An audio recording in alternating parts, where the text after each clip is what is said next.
મિત્રો, મારી ચેનલ ઘરનો સ્વાદમાં આપનું સ્વાગત છે. મિત્રો, આજે આપણે ગુવાર બટેટાનું શાક બનાવવાના છે. આ શાક બહુ સરળ રીતે બની જાય છે અને ખાવામાં ખૂબ જ સ્વાદિષ્ટ પણ લાગે છે. તો ચાલો જલ્દીથી બનાવવાનું શરૂ કરીએ. તો શાક બનાવવા માટે અહીં મેં 250 ગ્રામ ગુવાર લીધી છે. આ ગુવારને આપણે સુધારી નાના ટુકડા કરી લઈએ. તો ચાલો, તમે જો પહેલી વાર ગુવારનું શાક બનાવી રહ્યા હોય તો જોઈ લઈએ અને કઈ રીતે સમારવાની છે.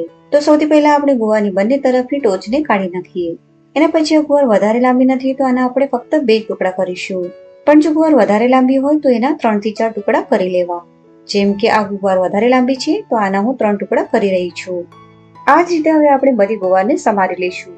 હું અહીં ગુવારને હાથેથી તોડી રહી છું, પણ તમે છરીથી પણ ગુવારના ટુકડા કરી શકો છો. પણ કહેવાય છે કે ગુવારને છરીથી કાપવાથી એ કડવી લાગી છે, એટલે હું ગુવારને હંમેશા હાથેથી જ સમારું છું. અહીં બધી ગુવારને મેં સમારી લીધી છે. હવે આને આપણે ધોઈ લેવાની છે. તો આપણે આ જ વાટકામાં પાણી નાખીને ગુવારને ધોઈ લઈશું. પાણી નાખ્યા બાદ આ રીતે ગુવારને હલકા હાથેથી મસળીને ધોઈ લેવાની છે. હવે આ પાણીને આપણે કાઢી નાખીએ અને ધોવા માટે બીજું પાણી આમાં નાખી લઈએ. ગુવારમાં આપણે બટેટું ઉમેરવાનું છે. તો અહીં મેં મીડિયમ સાઈઝનું એક બટેટું લીધું છે. બટેટાને આપણે છોલી લઈએ અને ટુકડા કરી લઈએ. બટેટાના આપણે આ રીતે મીડિયમ સાઈઝના ટુકડા કરી લેવાના છે. હવે બટેટાના ટુકડાને પણ આપણે ગુવારવાળા વાટકામાં નાખી દઈએ. શાકને બનાવવા માટે આપણે કાંદો જોઈશે. તો અહીં મેં મીડિયમ સાઈઝનો કાંદો લીધો છે. કાંદાથી છાલ કાઢીને મેં ધોઈ લીધો છે. હવે આને આપણે ઝીણો સમારી લઈએ.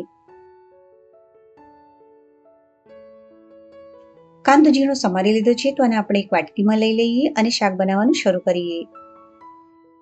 તો અહીં ગેસ પર રાખેલી આ પીણીમાં આપણે 50 ml તેલ નાખીશું અને તેલમાં આપણે નાખીશું 4 થી 5 ચપટી જેટલી હિંગ અને સમારેલી ડુંગળી.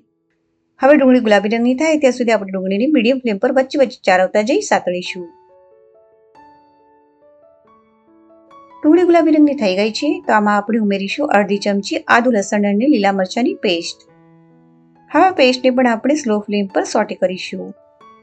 અહીં આદુ લસણની પેસ્ટ પણ સોટે થઈ ગઈ છે તો આમાં આપણે મસાલો ઉમેરી લઈએ. તો સૌથી પહેલા ઉમેરીશું 5 ચમચી હળદર, અડધી ચમચી લાલ મરચું પાવડર, અડધી ચમચી ધાણાનો પાવડર, 5 ચમચી જીરું પાવડર. હવે આ બધા મસાલોને આપણે ચારવી લઈએ અને હવે આમાં આપણે ઉમેરીશું ગુવાર અને બટેટા.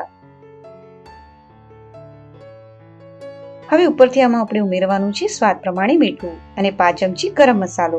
ગરમ મસાલાને લીધે ગુવારના શાકનો સ્વાદ વધી જાય છે. એની સાથે જ આમાં આપણે થોડોક ગોળ પણ ઉમેરીશું અને મિક્સ કરી લઈશું.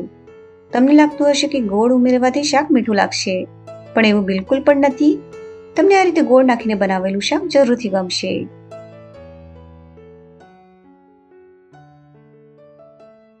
મિક્સ કરી લીધા બાદ આમાં આપણે અડધો કપ પાણી ઉમેરીશું. આ પા કપ છે એટલે આમાં હું 2 કપ પાણી નાખું છું. ફરીથી મિક્સ કરીશું અને ઢાંકીને સ્લો ફ્લેમ પર જ ચડવીશું. આપણે આને 5 મિનિટ પછી ખોલીશું.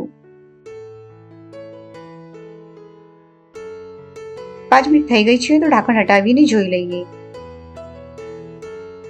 શાકમાંનું પાણી બળી ગયું છે. તો આ રીતે આપણે ગુવારને તોડીને જોઈ લઈએ. તમે જોઈ શકો છો કે ગુવાર હજી જલ્દીથી તૂટી નથી રહી, એટલે કે સોફ્ટ નથી થઈ. તો ફરીથી આમાં આપણે અડધો કપ પાણી ઉમેરીશું અને ઢાંકીને ફરીથી સ્લો ફ્લેમ પર ચેડવીશું. હજી 5 મિનિટ આપણે શાકને ચેડવી લીધું છે. તો હવે ફરીથી ઢાંકણ કાઢીને શાકને જોઈ લઈએ. શાકમાં હવે થોડું પાણી બચી ગયું છે. તો આ સ્ટેજ પર આમાં આપણે થોડા સમારેલા લીલા ધાણા ઉમેરી લઈએ. ફરીથી શાકને મિક્સ કરીશું અને ઢાંકીને ફક્ત 2 મિનિટ માટે શાકને થવા દઈશું.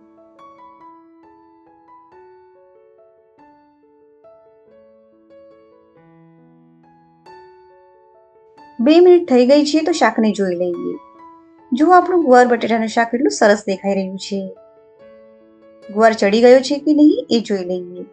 જો ગુવાર હવે ચમચીથી સરળતાથી તૂટી રહ્યો છે, એટલે કે સરસ સોફ્ટ થઈ ગયો છે. તેમજ બટેટું પણ સરસ ચડી ગયું છે, એટલે કે આપણું શાક બની ગયું છે. તો ચાલો શાકને સર્વ કરી લઈએ. આ શાકને તમે રોટલી સાથે કે પછી દાળ ભાત સાથે પણ ખાઈ શકો છો.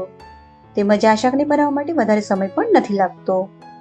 તો ફ્રેન્ડ્સ, હવે તમે પણ આ રીતે શાક જરૂરથી બનાવજો અને તમને આ રેસીપી કેવી લાગી એ મને કોમેન્ટ બોક્સમાં લખીને જરૂરથી જણાવજો. ફરી મળીશું નવી રેસીપી સાથે. ત્યાં સુધી સ્વસ્થ રહો, મસ્ત રહો.